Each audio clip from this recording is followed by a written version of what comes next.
Cuenta la leyenda que un guerrero nace en fuego y se forja y crece a golpe de martillo. En un lugar que muy pocos conocen, un grupo de guerreros crearon una sociedad secreta del conocimiento, donde en secreto se dedicaron a explorar el arte de la metalurgia y la combinación de metales mediante fuego. Estos místicos guerreros combinaban arte y ciencia. Algunos, temerosos de sus prácticas, les otorgaban poderes oscuros. Decían que las almas de sus enemigos quedaban atrapadas en los metales que forjaban con sus manos, y por eso, a través de sus espadas, podían comunicarse con espíritus y demonios. Lo cierto es que poco se saben de sus prácticas, pero lo que sí se sabe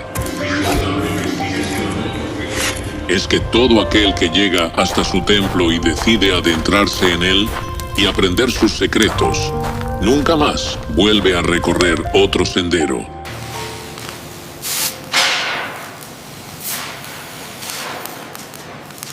Facultad de Soldadura. Compartiendo lo aprendido de una manera diferente.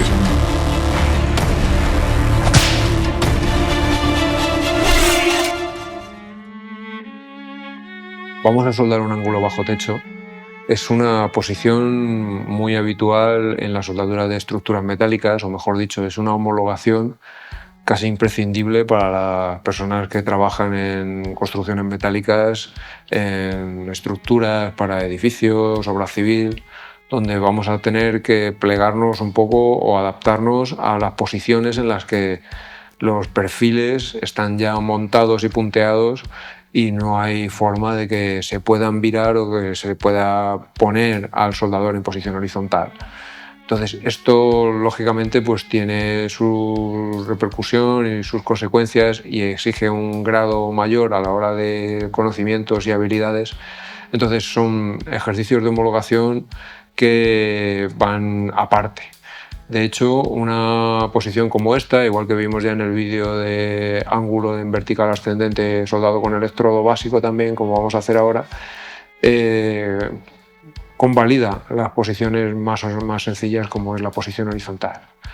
Hace años ya soldar un ángulo bajo techo en esta posición, en este caso un cupón como el que tenemos de 8 milímetros, certificaría a la persona para soldar este tipo de unión en posición bajo techo, también en posición horizontal, en espesores de 3 o más de 3 milímetros, sin horizonte, es decir, sin límite. Y al mismo tiempo, si entregáramos el cupón con 2 capas, una de raíz y luego otra a continuación, también nos homologaría para multicapa, para soldaduras con infinito, si llegara a ser el caso, número de cordones. Por otro lado, también importante, el electrodo con el que se suelda, vamos a utilizar un electrodo básico. En concreto vamos a usar un 70-16, pero podríamos perfectamente hacer este ejercicio con un 70-18, electrodo básico de alto rendimiento. El utilizar el electrodo básico lo que haría sería también en la certificación convalidaría al soldador para poder hacer este tipo de trabajos también con el electrodo de rutilo.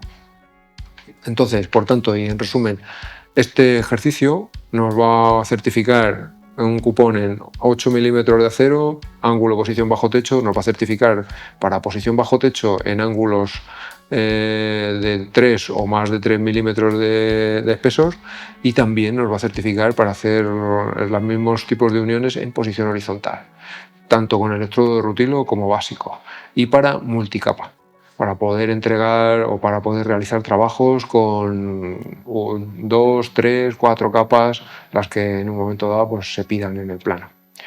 La cuestión está en que bueno, pues, las diferencias en cuanto a posición horizontal es que aquí el electrodo va a cobrar un papel muy importante a la hora de mantener el baño de fusión en su sitio. Cosas a evitar, por ejemplo, una distancia de arco que no sea muy corta, entre otras razones porque el básico es un electrodo que, como vimos, necesita una distancia de arco muy corta. De lo contrario, el arco se puede llegar a extinguir y pararse. Si lleváramos una distancia de arco más de 2-3 milímetros, el baño se nos puede descolgar, el cordón puede quedar redondeado y, lo que es peor, ese material que debería de quedar homogéneo, puede quedar con una especie de curva o una barriga en el medio, y eso puede suponer que en la parte de arriba o de los lados nos dejara una mordedura. Por otro lado, otra cosa también a evitar es una inclinación que no necesitamos con el electrodo.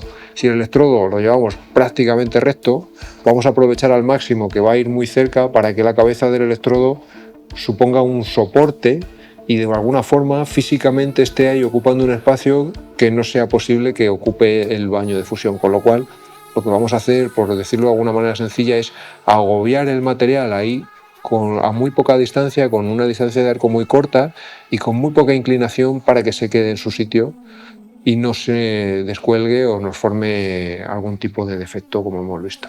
Simplemente vamos a dejar el electrodo avanzar, le podemos dar un movimiento delante-detrás, incluso podríamos estar dándole un pequeño zigzag, pero más bien algo como si fuera no muy abierto. No nos interesa llevarnos el electrodo de esta línea, que es lo que queremos fundir, la unión. Entonces no tiene ningún sentido que le demos un movimiento con mucha apertura. En todo caso, si le damos un movimiento lateral, prácticamente algo así, donde ese electrodo va todo el tiempo mirando la unión, aunque tenga una pequeña oscilación, o bien algo sencillo como un movimiento delante-detrás, que si se ejecuta bien puede contribuir a mejorar la penetración, porque lo que hacemos al avanzar es adelantar al baño y trabajar justo sobre la unión. Este tipo de soldaduras normalmente siempre es difícil llegar a conseguir la penetración en la raíz. Estamos hablando de al menos fundir 1 milímetro de la arista, como poco, y resulta a veces difícil porque no podemos usar toda la intensidad que nos gustaría, no podemos permanecer todo el tiempo que nos gustaría tampoco en la unión y dejar que el cordón se ensanche demasiado, porque podríamos tener ese defecto y al final el cordón quedar descolgado o incluso dejarnos mordedura. Pero digo que este movimiento delante y detrás puede ayudarnos si lo realizamos adelantando al baño y manteniendo el electrodo muy pegado a la unión. En este caso, pues ayuda a la penetración porque no estamos trabajando con el baño de por medio, que le daría distancia, sino que, aunque solamente sea en los momentos en los que avanzamos, el electrodo está trabajando directamente sobre la unión, aportando calor sobre la unión. Después del primer cordón vamos a dar 2 más. En este caso lo habitual es empezar por la parte de abajo y luego otro por la parte de arriba. Para la segunda capa hay algo que tenemos que tener en cuenta, y es que un defecto muy típico es apuntar para el segundo cordón justo donde termina el primero. Eso va muy probablemente a causar que el segundo cordón quede solamente en esta pieza y no uniendo las dos, que es lo que queremos. Con lo cual vamos a tener mucha soldadura en la chapa inferior y poca en la superior, generando una descompensación, con lo cual este cateto de aquí va a medir más que el de arriba. Y eso va a hacer que la inspección visual probablemente pues, nos rechace la soldadura por bien que esté. ¿Cómo lo podemos solventar? Pues el cordón número 2, que como decía antes podemos darle un movimiento recto, un pequeño vaivén delante y detrás, o un pequeño movimiento lateral pero con una oscilación muy leve, a elegir. Lo que vamos a hacer es llevarle justo como si quisiéramos tapar el número goma. De esa manera, aunque siempre nos va a quedar un poquito más debajo, hay que pensar que ya tiene un cordón sobre el que estamos soldando, pero va a ser fácil luego después que en el número 3 podamos apuntar justo aquí arriba a continuación y que se solape con el 2, de tal manera que todos estén participando ahí en la unión y que no nos llevemos el número 2 aquí abajo, que aquí no hace nada. De ahí que esto se rechace al final, la inspección visual lo rechaza cuando aquí tiene una altura mucho más corta que en el punto donde termina el número 2. Yo voy a elegir montar el portaelectrodo o el electrodo en el porta de esta manera, por varias razones, o 2 en concreto. Una, a la hora de soldar voy a poder llevar el electrodo prácticamente hasta el final sin que haya ningún tipo de interferencia. Si elijo la forma más habitual de montar el electrodo, llega un momento en que puede pasar esto. y voy a tener que parar sin necesidad. Entonces lo voy a montar aquí arriba para no tener ese tipo de problema de poder acercar el electrodo todo lo que necesite. Eso por un lado. Y por otro, las manos siempre van a estar fuera o ligeramente más atrás de la zona donde constantemente van a estar cayendo las proyecciones.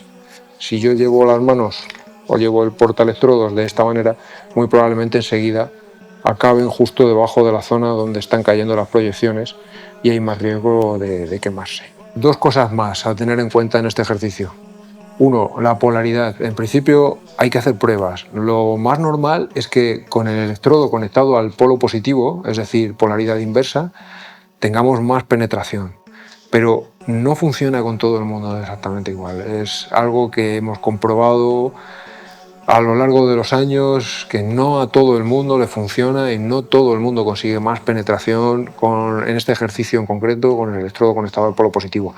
Digamos que el 90% de la gente sí suelen tener o suelen encontrar más facilidad para conseguir la penetración con el electrodo conectado al polo positivo, pero no al 100%. Entonces, recomendable hacer alguna prueba y valorar, es decir, soldar y romper en la prensa, fracturar y medir la penetración, marcar la que está hecha al positivo, la que está hecha al negativo y luego ya decidir sobre la marcha. Por otro lado, otro error muy común, la inductancia es una herramienta de la máquina que lo que va a hacer es darnos o quitarnos fluidez al baño, es decir, va a jugar con esa fluidez. Un razonamiento muy típico aquí, es decir, yo quiero que con los cordones, por ejemplo, queden planos. Y empecemos pensando que el electrodo básico, el baño, es más viscoso por la naturaleza del revestimiento, porque entre otras cosas es más fino, pierde la temperatura antes y tiende a solidificar con la forma un poco más forzada que tiene el baño de fusión en un tiempo más corto.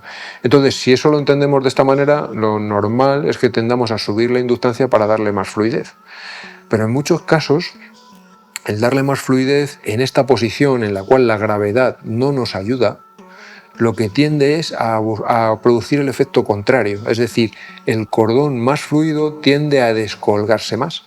Entonces, es una cuestión a tener en cuenta. Yo creo que hay más de ganar que de perder, que en estos casos, en este ejercicio concreto, bajar la inductancia y no subirla para conseguir que el baño sea menos fluido y que tienda a gotear menos, a descolgarse menos al paso del electrodo cuando todavía tiene mucha temperatura y ya no tiene cerca lo que está en un momento dado soportándolo o evitando que se nos descuelgue.